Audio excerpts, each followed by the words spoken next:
Welcome back to the Sober Witch Life podcast. I'm your host, Sunshine, the pink haired Sober Witch, and we are so blessed and so lucky because once again we have another guest this week. Oh, I'm so delighted for this. It's interesting because I think every other podcast that I've ever been on, most folks will introduce their guests, but let's be real. Any of us that ever sat in a kind of a recovery space knows we all kind of get to like introduce ourselves. So I think it's kind of fun. So I would love to hand this over and welcome this week's guest. Why don't you go ahead and introduce yourself and yeah, let us know who you are. Absolutely. And thank you so much for this opportunity. As you can tell, I'm cheesy grinning.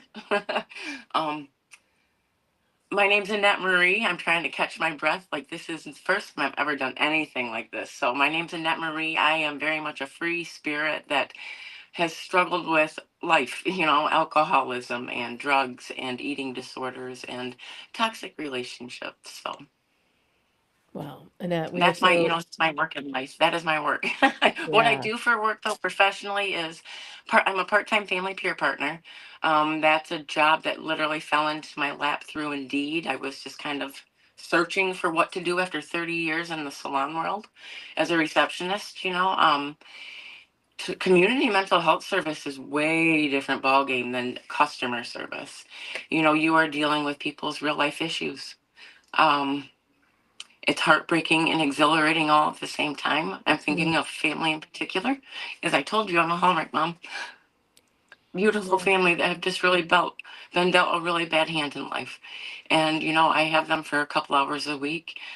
And it involves a little 8-year-old girl, exactly the same birthday as my grandson.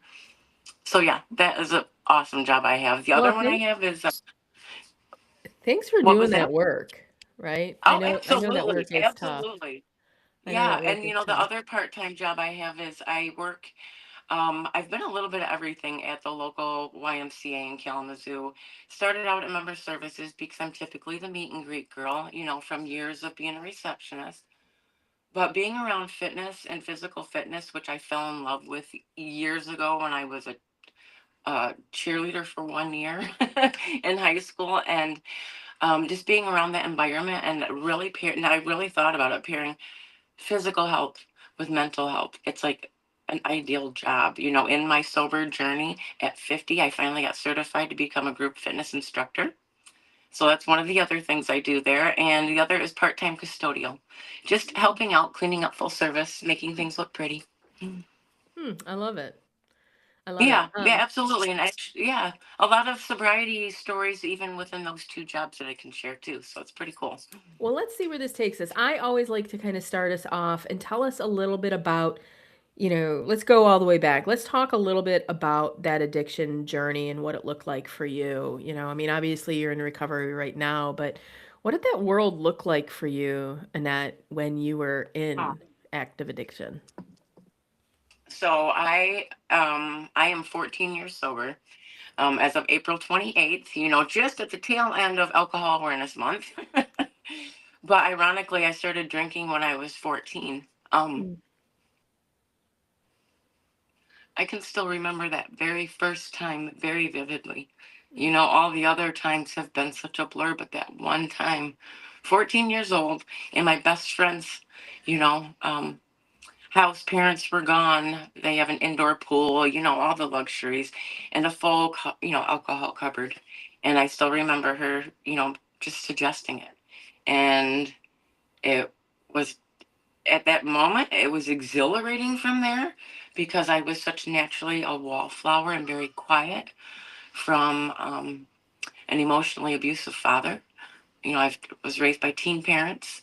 Um, so yeah, it was just a world, at the time that helped me loosen up. I felt like I got to be free. I got to be me.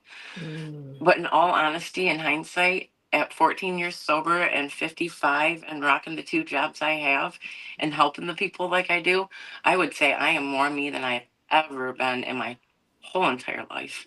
And I can say that honest, like 1,000,000%. Yeah, I would agree with that sentiment. So you're 14. And if you've got 14 years sober with how old you said, that's a pretty lengthy career of drinking. Um, Oh gosh. Oh yeah. yeah. I was always mindful to not drink when I was pregnant with my kids. And there'd be spurts of sobriety here and there. A little backstory on that. Fast forward into being 23, still wild and partying. I'd moved to Tucson for a while for like a 7 month, more like a party. you know, Came home and quickly met my then husband in a whirlwind of 4 months. I'm marrying somebody that is 6 years younger than me. So, do the math. I'm 23. It's a little steep.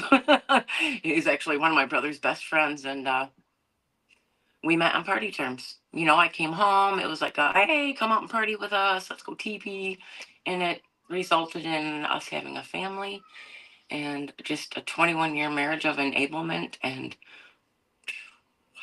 trauma and devastation to kids, Wow. um, When you think family back, relations. Yeah, a lot.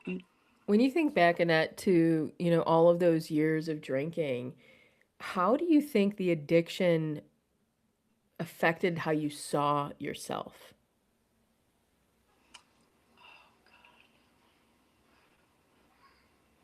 Honestly, as I sit here and think about that question, I feel I'm very sensitive to feelings. A lot of us are empaths, intuits, highly sensitive to just about everything. First word that popped in my head was shame. I felt Mm, shame.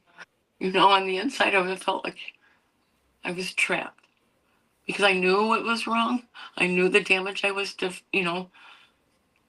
pouring on everyone, but I just couldn't stop. Like for whatever reason, I couldn't stop. So I felt, yeah, a lot of shame. Annette, I mean, you talk about having, children and raising a family, and I would have to imagine, um, I would have to imagine, anyone that has been successful throughout their addiction, whether it's raising a family, holding a job, whatever that might look like, does a hell of a lot of masking to do that. What Oh, did you absolutely.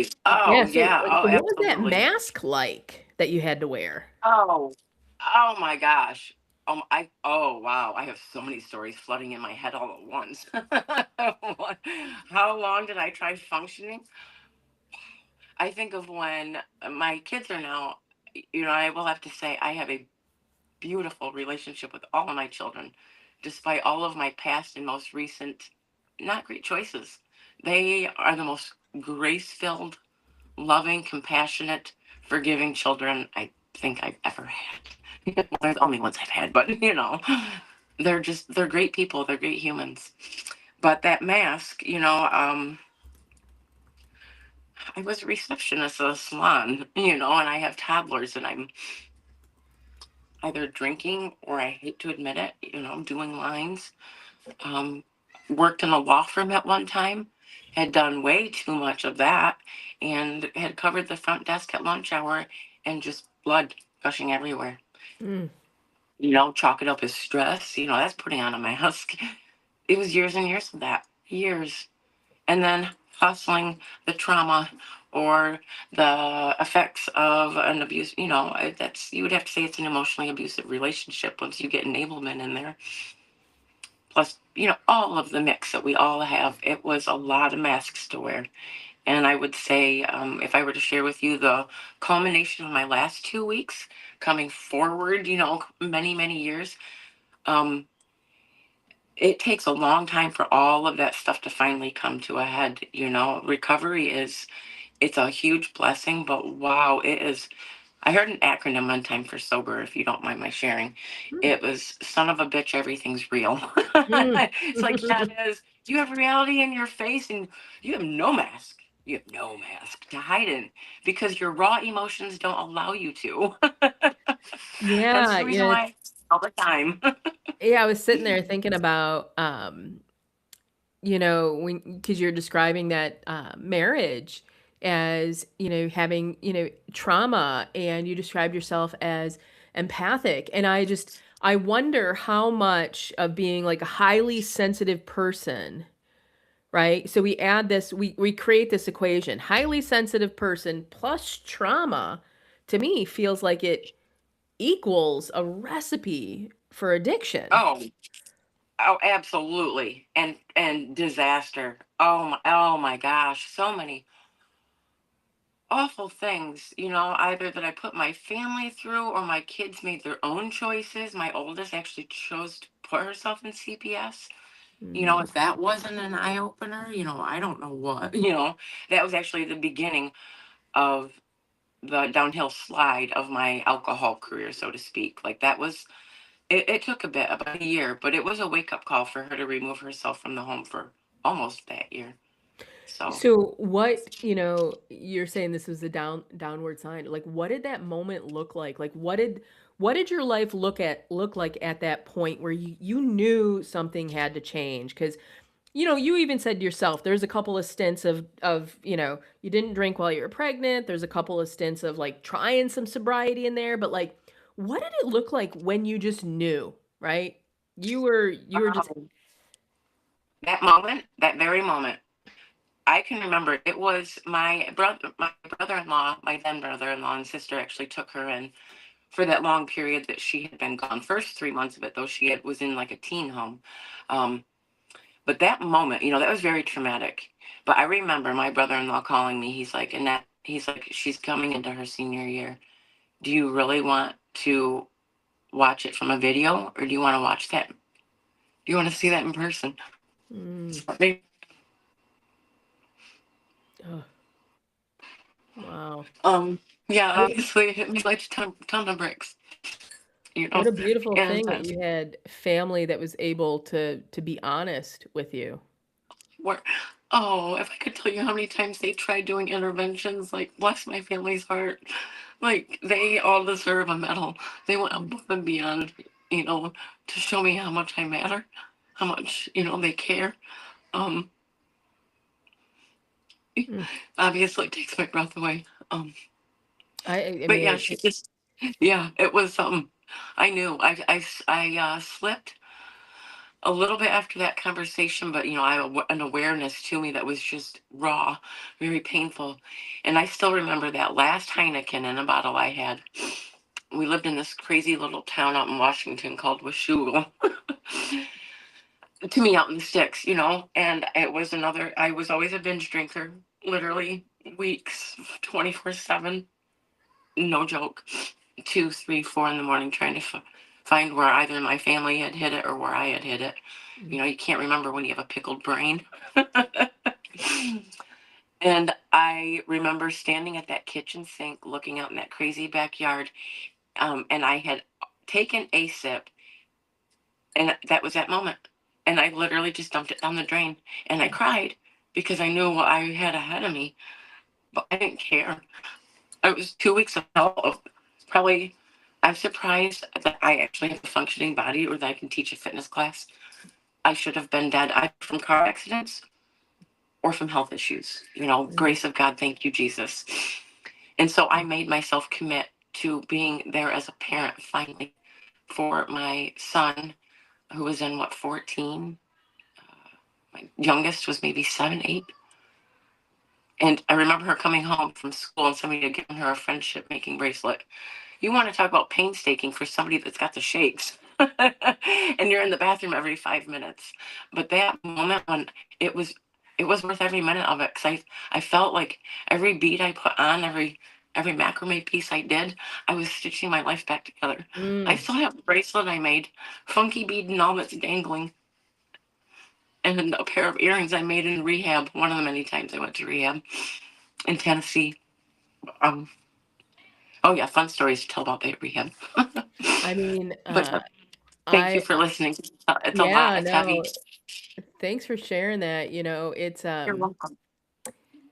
it's stepping into when we know, like when we've reached the end of our rope, so to speak, is so intense, I think, for every person, right? Every person. I don't Oh, care what very that much looked so. like. I don't care what it looked like, it's Oh, yeah.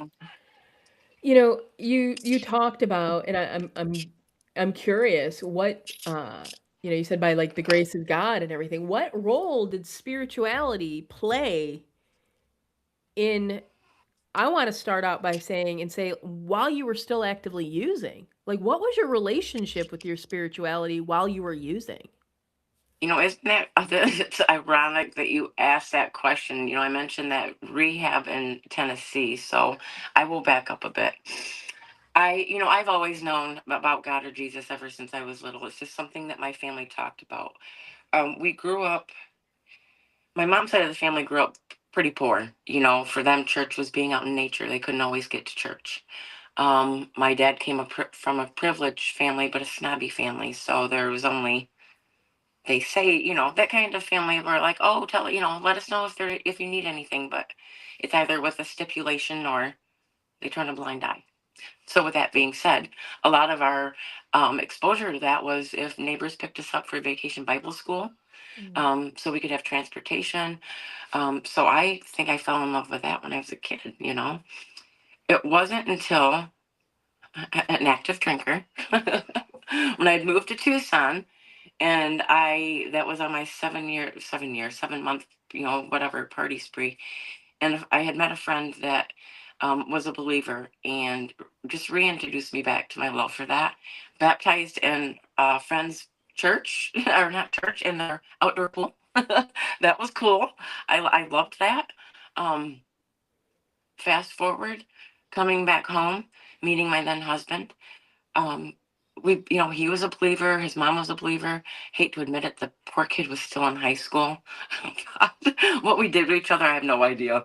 But and we latched onto it. Even in our dysfunction, we still latched onto Jesus, and it was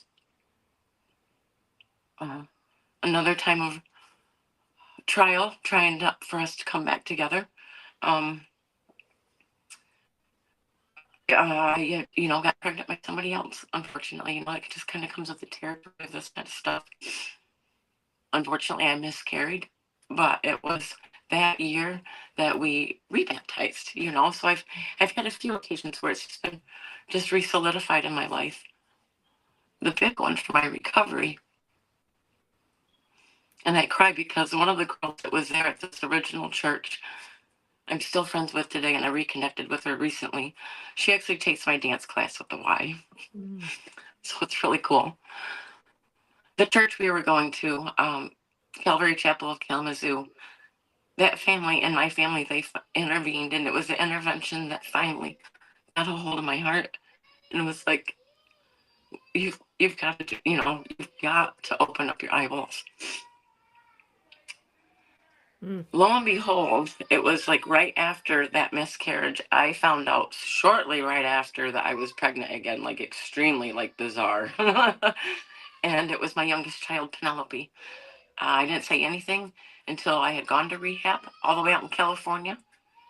And that little girl, her initials spell out praise, Mm. except the E on the end, it's Prais.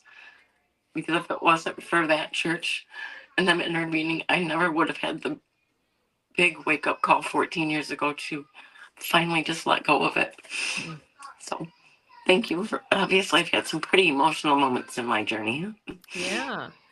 I mean, I think there's a lot of people throughout their, addiction that still, they have some kind of, faith or some kind of belief. And it can help. And, there's other folks that, don't find it until after. But I'm curious, like, um, how's your spiritual life changed now that you are 14 years? Um, this is how, for me, how God works. I naturally love poetry. I love old dictionaries. Like when libraries have book sales and they happen to have those. I actually have one for one of my bosses. He had an old junking store, like a antique store. It is a dictionary, like it is this thick. I love it. But when I was in my beginning stages of um, detoxing, I'm sure you can relate to the insane insomnia and the Mm. horrible things that come out of your body and the feels that are just making your body feel like you're going nuts. And at 3, 4 in the morning, I was starting to get mad. Like, this is nuts. Like, I felt like I was starting to lose my mind because I didn't want to, who wants to feel like that? So I finally, there was one of my moments I was really mad, and I happened to latch on to this little quotation dictionary from like the 60s. And I thought, okay, you're awake. The house is quiet. Take a moment to just settle in and look up a quote to, apply to your day, or see if it just, just find one that clicks. Ever since that day, for 14 years, other than being extremely sick from COVID, other than extreme illness, I have not skipped a beat every single morning.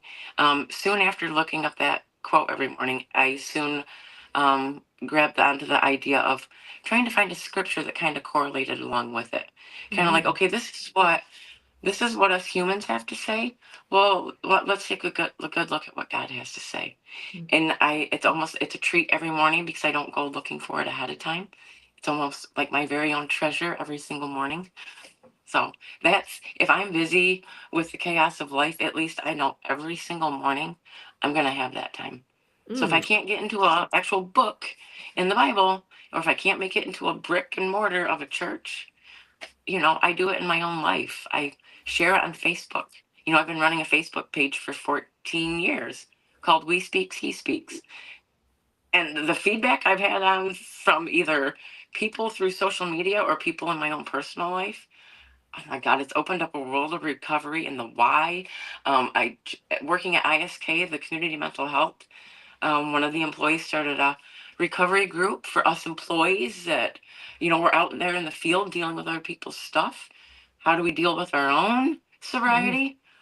Oh, Mm-hmm. yeah, the journey God has shown off. So I would say my spirituality, my life, as a Jesus lover, is obviously, as you can tell from my cheesy grin, he's done a lot of good for me. A You lot of know, good for me. I love that you're sharing it. It's interesting. So we just gosh, I think it would be 2 weeks ago now, we initiated the first 8 folks into the coven, and one of the agreements was starting your some type of daily spiritual ritual from that point, right? And Yeah. not for me to ever Yeah. dictate what that was, right? Everyone, I yeah. have a prayer that I say every morning, right? I have a prayer, and same thing, unless I'm sick or not well. And so I love this, Yes. like this. No. Yeah.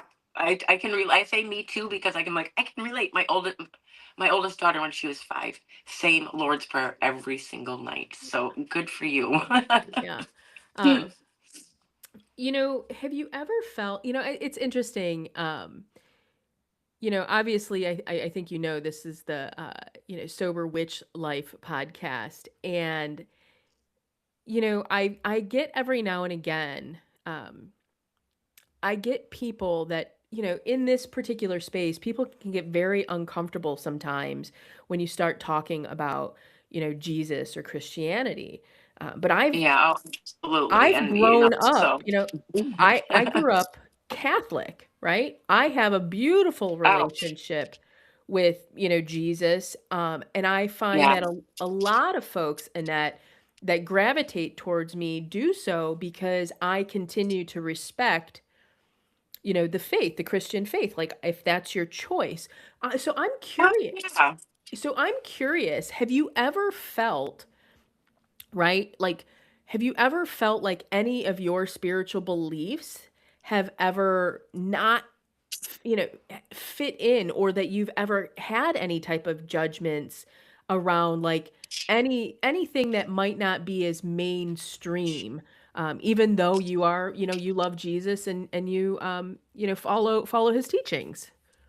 I've had opposition before, but me, my natural self is, um, I don't try to shove my belief on anybody, but I'm reminded of scripture a lot, obviously, because I'm in the Word quite a bit.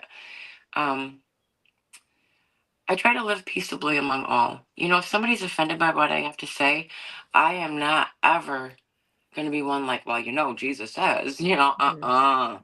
uh-uh. respect where they're at. Lead by example. I'd have to say that you mentioned Catholicism and a lot of other ones, they make what has I think what has ruined it for so many people, um, is the stigma that Mm, all these segments of religion have made, that have made it in a box, very legalistic. And as you can tell, you can't put anything about me in a box. mm, I'm going to go different with my hair. It's going to be a different color. I've had a lot of older generations kind of look at me like, what is wrong with this lady? But if anything, if I find opposition to it, I let them where they're at. yeah. That's it. I don't push it on them. I love that, and I adore that a lot. And I think I think it's so important, when we talk about, being a witch, or talking about, our own spiritual faith, that one of the things that we share with the Sovereign Phoenix is the most important thing is for you to find what you believe in, right? Oh, yes, absolutely. Oh, 100, 1,000,000%. And I would say the dynamics of my life right now are what I believe in. Mm. And I've actually just cleaned house on some things that I don't believe in. Well, I actually had this next question. What did you have to stop being or even stop believing in order to like really get to where you are today, right?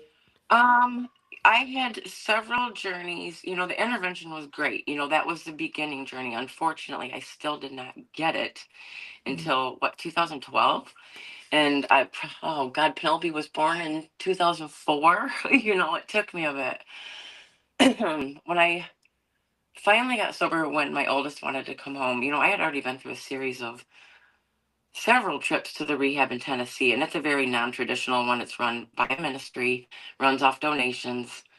They also have a way, even though it was ministry based, have a way of shoving it into a box that made it very legalistic. Hence the reason why I didn't have success after that one. It was 9 months in that one, and when I came home, I had relapsed within 2 months. Because unfortunately, when people rely on just the word, it doesn't give enough real life, like modern day mm, applicable, like it doesn't apply. Like it does, but it's a guideline, and you have to apply it to what our generations are dealing with now. You know, um, if I feel what when I read the Bible, I see it as he's telling us this is a reference. mm, This is a reference. He knows that we're complex. He knows that we're going to spread out from that. But um, it took. I couldn't do it from a Christian rehab. I couldn't. I took a 30-day one at Lifeline in Vancouver, Washington. Best 30 days ever. Inpatient classes. Also, downtime, because I know how rough recovery is, especially mm, that first crucial month. You had nutrition all the time. If you wanted nutrition counseling, you could get it. If you were like me, so paranoid about calories, they would help you break things down so you could feel settled. They helped teach you coping skills mm. versus, I hate to knock this one that I went to, but theirs was you lived by what donations were given. And if it's all baked goods, thank you, Jesus. And then in a month, all the girls are getting, they're gaining at an alarming weight, and it's not healthy to do that. Yeah. So I had to realize I've tried that. I tried AA. Again, not knocking it for me. I think because I'm such a free spirit that it was, again, a box, a regimen that I had to follow. And my life doesn't work that way, it just doesn't. So I had to Mm, find what worked for me. And that was who's the one in charge, who's my dad. And I'm the kid. And what makes me click? mm, Helping people with mental health, because I have my own messed up journey. Physical fitness, best part of my recovery journey ever. Like I latched onto that quick. Like exercise has been active meditation. Holy God, you can do more good with your mind in a half-hour workout than a half hour of meditating on the floor. It's different for everybody. For mhm. me, let me bounce around. Let me recreate my energy. It just that's what works for me. So when I was able to tap into those things, creative writing, and the fundamentals, my children. First and foremost, I should have said that. But if we can't take care of ourselves, and we really can't take care of them. So I had to latch on to taking care of me. And that in Yeah, itself, of course, yeah, it I mean, sounds that's a whole like nother journey in recovery.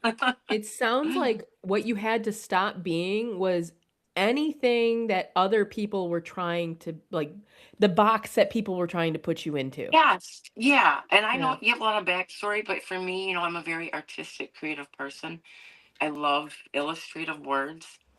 It helps people see the bigger picture. Mm, Um, so, like, thank you really for letting me share all that, because I have found, even in the clinical aspect of recovery and being on the other side of it and being a peer partner, a lot has to be blanketed within the clinical world, because you have to watch your P's and Q's on how things are said, how things are presented.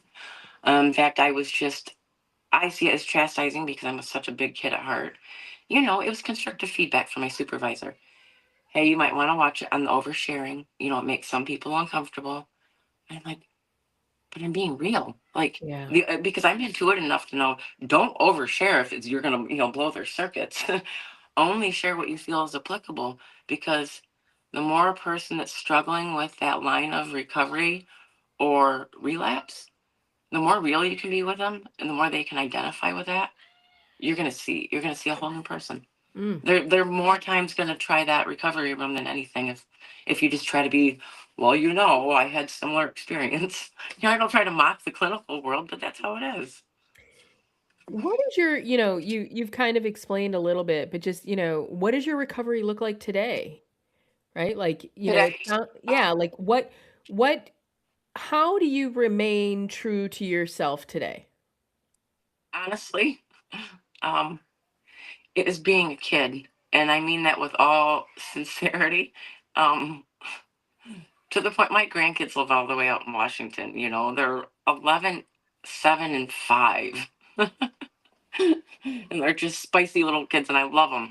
And I love making videos for them. They call me Video Head Nana, because I can't be there all the time. Funds just don't allow for that. Poverty, everyone loves it. um, but so I do that, and I let myself loose. This last one I made, I have this cardboard cat toy for my Max that just returned, and it's round, and I put it on my head. It looked like a sombrero. I let my long purple hair be fringes. Well, I made a video, and I was goofy. My mom happened to show it to my younger sister. It took the longest time for my mom to convince her I wasn't drinking again.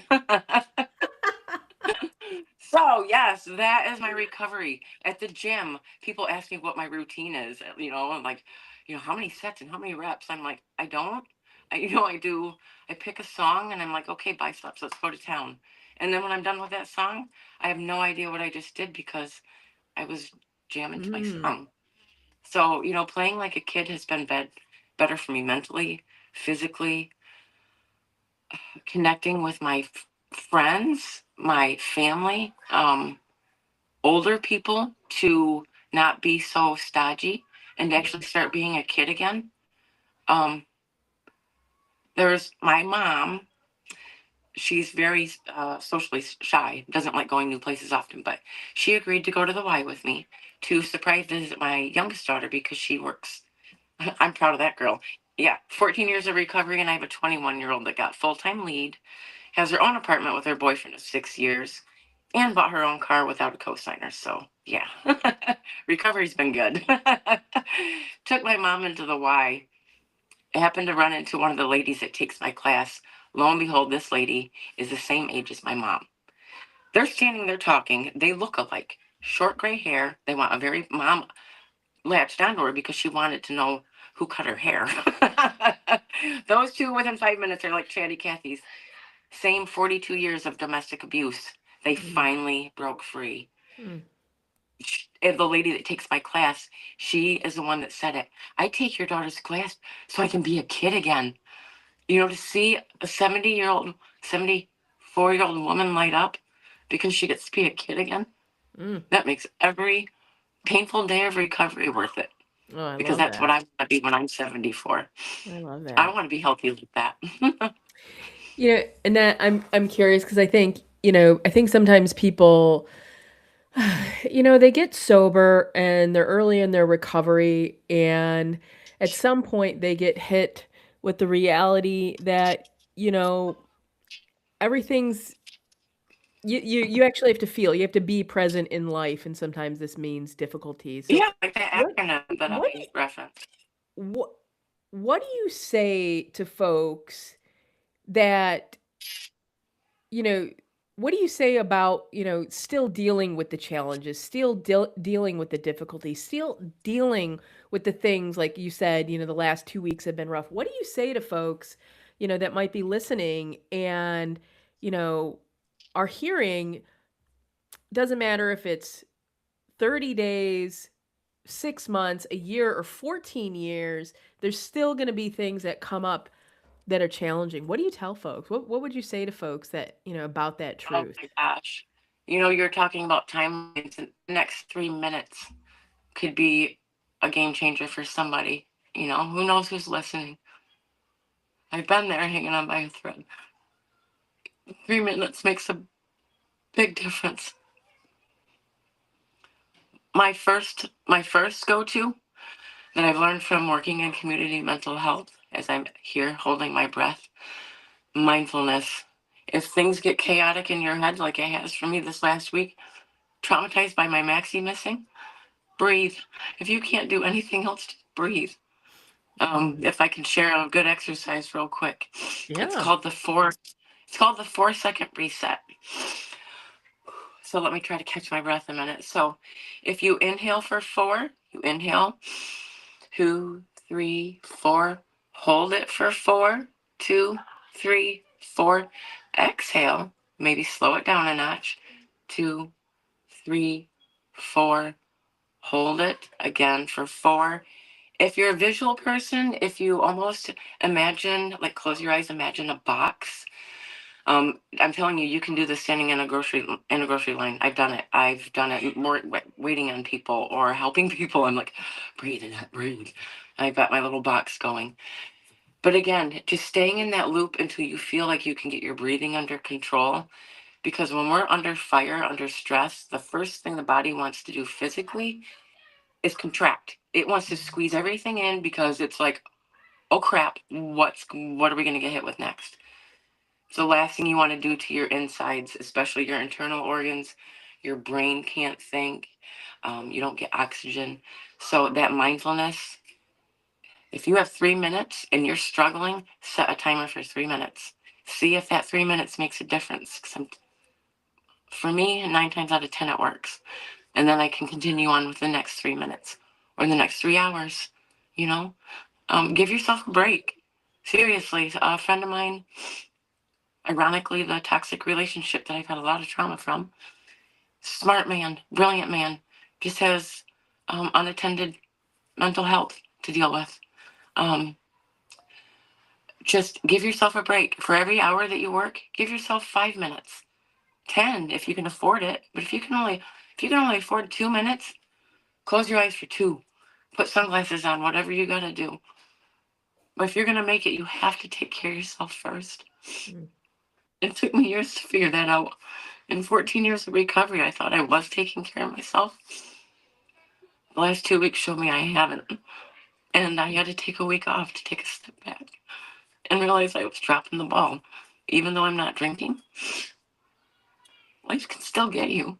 It Mm. can. You don't have to have alcohol there to mess it up. Life will do it itself.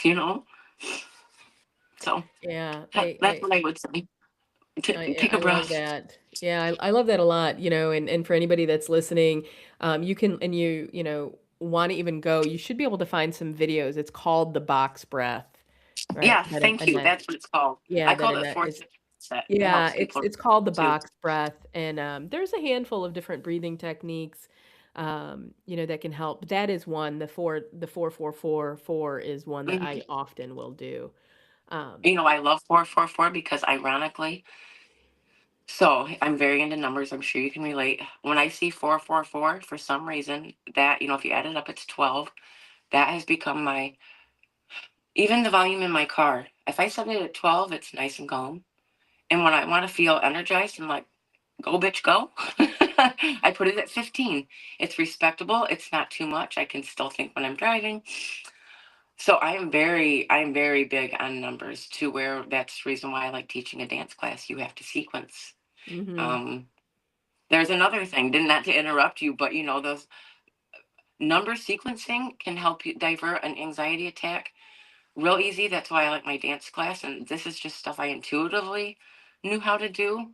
I freeform everything I have. I don't, yeah, I just, opposite side movements, especially like bringing elbow to knee for knee lifts, anything that gets opposite side movings like left arm, right leg, and so on and so forth, helps reconnect pathways in your brain. Um, Mhm.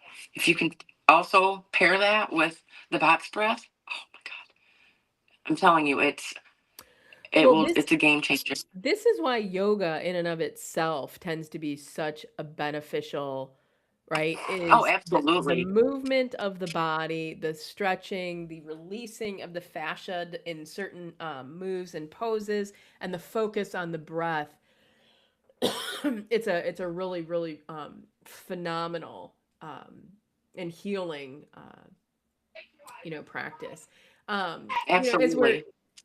and that I'm looking and as we're getting ready to wrap, you said that every day, so maybe I'm putting you on the spot, but what was That's today's okay. quote? What was today's quote? Do you have it? Oh, I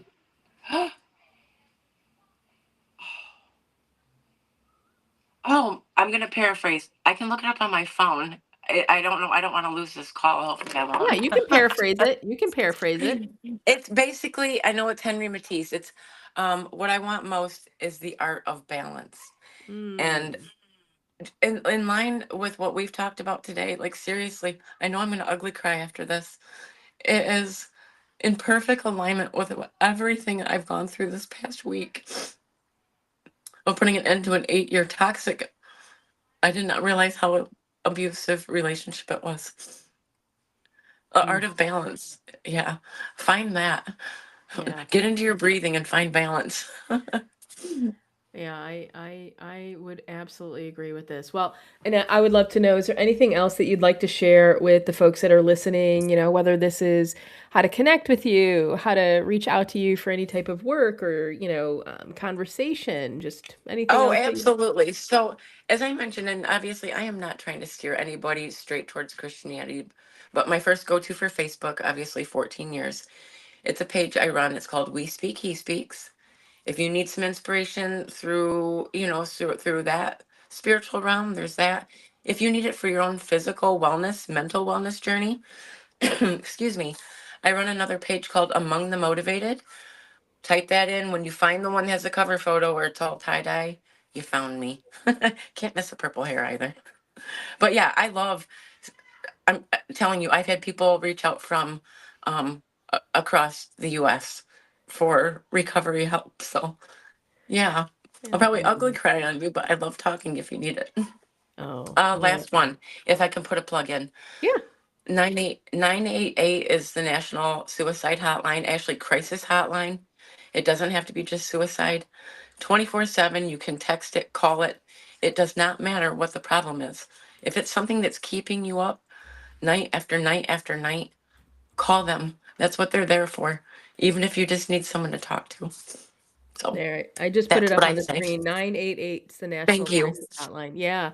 Yeah, thanks for sharing Yeah, that. And it's I think yeah, that absolutely. My that was a journey, and I will say too, get balance. Last thing, get balance in your physical life and your mental wellness life. Those and your friendships. You've got to have those three. You have to. yeah, And recovery will be so much more fun. amazing. Amazing. Well, So thank you, Annette, so much for being here with us today. It's been an absolute pleasure and a delight. absolutely. And reach out again if you ever, yeah, obviously I love the journey. Yeah, yeah. And for everybody listening, definitely take a look. I love that we got to hear a little bit of a different story somebody that walks that path and believes in Jesus, but yet just knows that life is not meant to be stuck into a box. So, Annette, thank you for that. Thank No, you for everybody no. listening. And until we chat again, much love from both Annette and I to all of you. Until next time, folks.